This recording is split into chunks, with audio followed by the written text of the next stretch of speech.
Hey everyone, so I'm glad you're all here.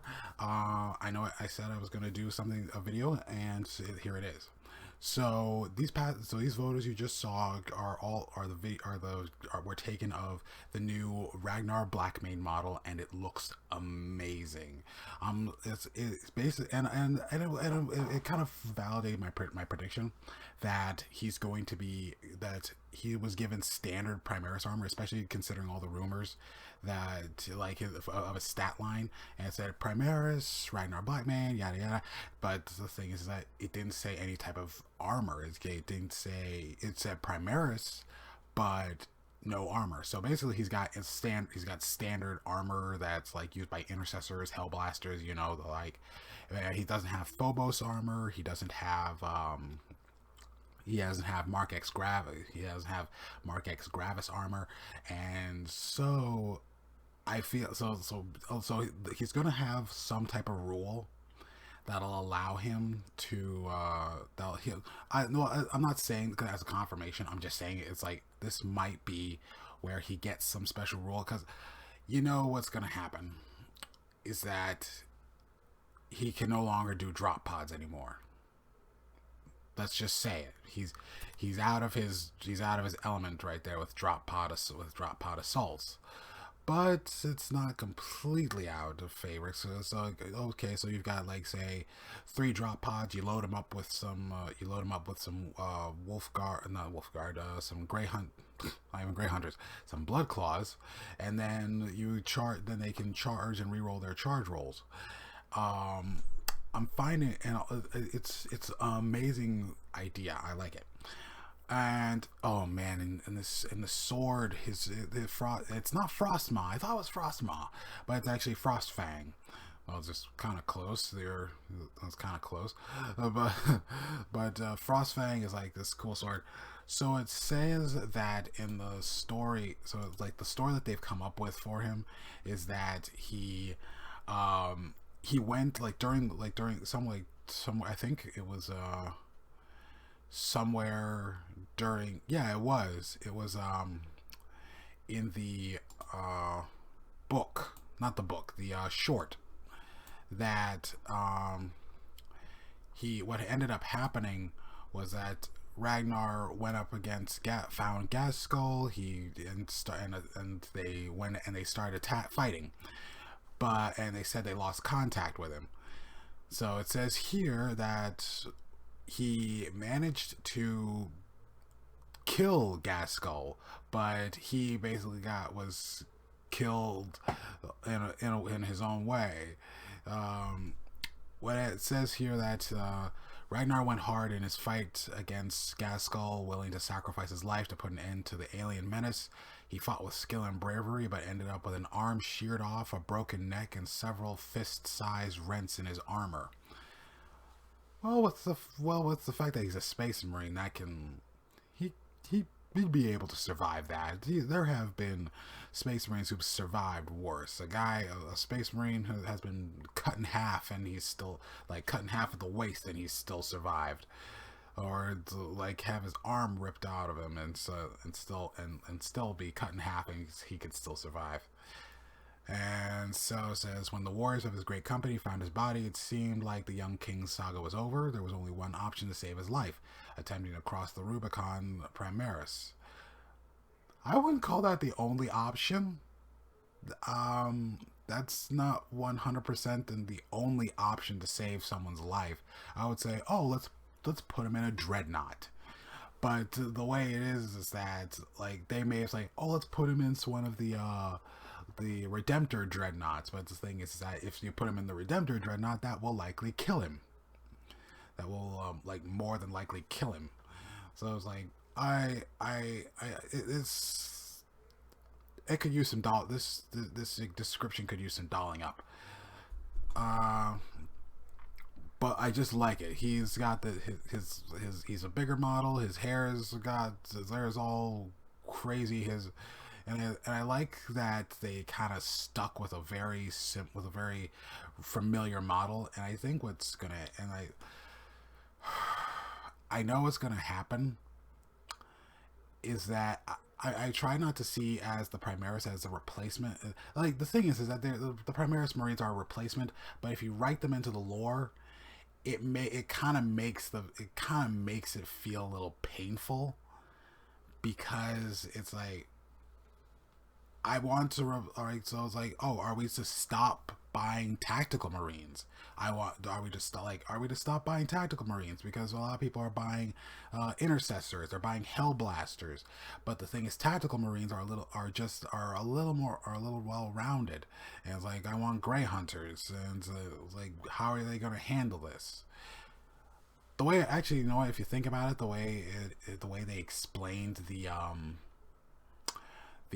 Vanguard Space Marines with the infiltrators, they could be a suitable replacement for Grey Hunters. I just really hate thinking that. I just want to say that they're an expansion, not a replacement, until like years down the line, because it's like a lot of us have poured in a considerable amount of money into buying these guys, and so having my army completely replaced with bigger models simply because the models are bigger is feeling a little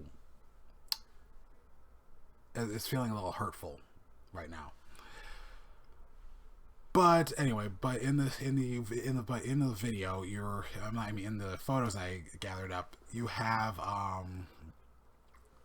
Gaskell Thraka, and he's like, the model looks actually pretty cool. He looks like he's this lumbering big fella. It's pretty cool. It's like it says here that the greatest orc war boss of the 41st millennium, managed to do what no one in the galaxy could manage: effectively kill Ragnar Blackmane, one of the Imperium's greatest heroes. He didn't have the fight his own way through, as Ragnar did manage to chop his head off. He chopped his head off. And he said that, oh man, it's very cool. The quad barrel blasters are looking epic. And I know with the model, I know with the bunch, it's like he's got, a lot of people thought that what was going to end up happening was that the infiltrators were going to get like shoulder-mounted we're going to get shoulder-mounted grenade launchers or something, and that would have been cool. That really would have been cool. And the way it is, I'm going to get this box. I really want to get this box, because I already have like 30 intercessors, and I need the way I see it, I'm going to need probably these Phobos Marines, so to kind of, because I want to see how, but I really want to see how the Codex is going to pop out with this. Well, not the Codex, but the Psychic Awakening book. I want to see how this kind of pops out with this. Well, that's it for the preview, and I think that we're going to be seeing some more stuff in the coming weeks, because this is going to be, because the way it is. The way I see it with this is that, because this is a box set, we're going to be dealing with, there's likely going to be some more models that they're going to be talking about other than the Phobos Marines, maybe, or they're going to be adding other options with the Phobos Marines, with the infiltrators. So here's hoping that they kind of give us a little extra something.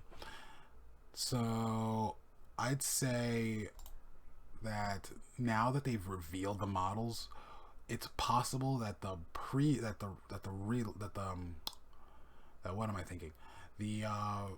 release for it, the pre-order is likely going to start on the 14th, and it's going to start up on the 21st.